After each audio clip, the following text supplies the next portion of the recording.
आपणଙ୍କୁ किछि एमिति गछ विषय कहिबी जहाकू घरे लगाइबा द्वारा पवन शुद्ध रही थाए आउ आपणको स्वास्थ्य भी भल रही थाए। प्राय लोक भगवानक पूजा पाई फूल गछ लगाई थांती। एहा तो आपण लगाइबे ता सहित किछि एमिति गछ अछि जहाकू लगाइबा बहुत शुभ बोली माना जाए। तो फ्रेंड्स चलंतु जानिबा सही गछ गुड़िक विषय रे।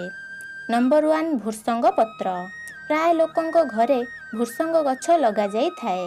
एही गछकू घरे लगाइबा द्वारा शनि दोष दूर होई थाए ओ एहा सहित हाई बीपी आखि रोग आदि मध्य एहा द्वारा दूर होई थाए। एथिपाई एही पत्र को आपनकू खाइबारे व्यवहार करिवा पई पड़िबो। नंबर 2 एलोवेरा गछ। एलोवेरा गछ घरे लगाइबा द्वारा ऑक्सीजन रो परिमाण बढ़ी थाए ओ एहा नकारात्मक ऊर्जा को घरु बाहर करि देई थाए। एही गछ द्वारा घर को सकारात्मक ऊर्जा आसी थाए। नंबर 3 स्पाइडर गछ।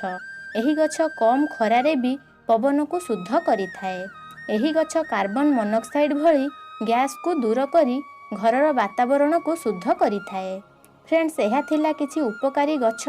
एही गछ गुड़िक घरे लगाइबा द्वारा आपणको घरर वातावरण भल रहिबो ओ सकारात्मक ऊर्जार प्रभाव पड़िबो। आशा करछु फ्रेंड्स वीडियोटी आपनको पसंद आस्थिबो।